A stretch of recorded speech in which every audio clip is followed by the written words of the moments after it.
Wednesday.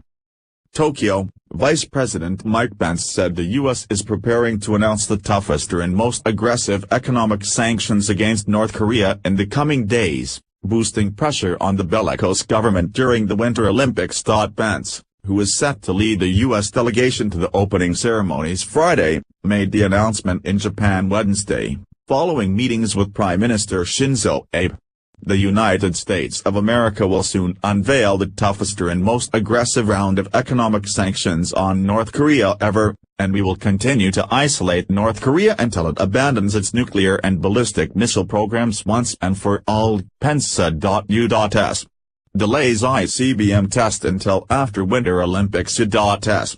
officials declined to detail the expected sanctions beyond Pence's comments, citing concerns that any additional information could be used by those trying to skirt the new measures. They are expected to be implemented before the conclusion of the Games. On a 6-day trip to Japan and South Korea, Pence is seeking to reassure and refocus American allies on the growing nuclear threat from North Korea.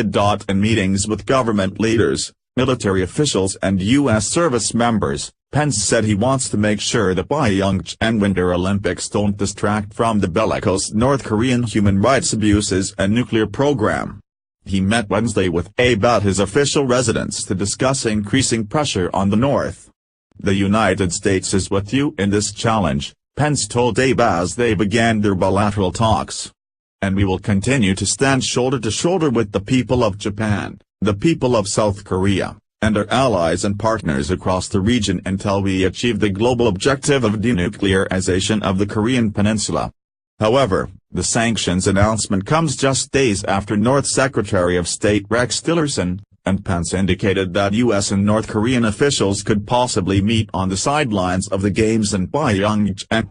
They both said "we'll see" when asked if the U.S. would engage in a meeting with the regime. "A message was being sent," explained an administration official when discussing what Pence and Tillerson's remarks. "All it does is indicate that anything is possible." The White House stressed, however, that Pence himself would not negotiate with North Korea and there was nothing planned in terms of talks with the regime. The declaration of new, strong sanctions to come is likely to quell any discussion of direct talks between the two countries during the Olympics. Pence watched Japanese troops demonstrate the simulated deployment of Japan's surface-to-air missile defense system, which would attempt to intercept a North Korean missile. He also participated in a briefing at Japan's Ministry of Defense on the threat. "The people of Japan can be assured, the full range of the armed forces of the United States will continue to be dedicated to the protection of Japan," Pence said, promising again that all options are on the table to address the North Korean threat. Pence will travel on to South Korea Thursday for meetings with President Moon Jae-in, where he will promote the Trump administration's campaign of maximum pressure against the North, as the South pursues a diplomatic opening around the Winter Olympics. As North Korea's march toward obtaining a functional nuclear-tipped missile capable of reaching the U.S. is exceeding the American government's estimates, the Trump administration has worked to rally the international community to embrace tougher economic sanctions and isolation of the North. "We will not allow North Korean propaganda to hijack the message and imagery of the Olympic Games," he said.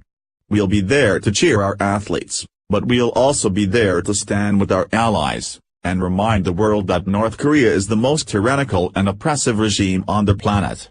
As his personal guest to the opening games, Pence invited Fred Warmbier, the father of Otto Warmbier, an American who died last year days after his release from captivity in North Korea. Pence is expected to take other symbolic moves on the trip to keep attention on North Korea, including a Thursday morning meeting with defectors from the North. It comes after President Donald Trump welcomed Warmbier's parents and a prominent defector at his State of the Union last week, as well as a larger group of those who fled the North to the Oval Office Friday.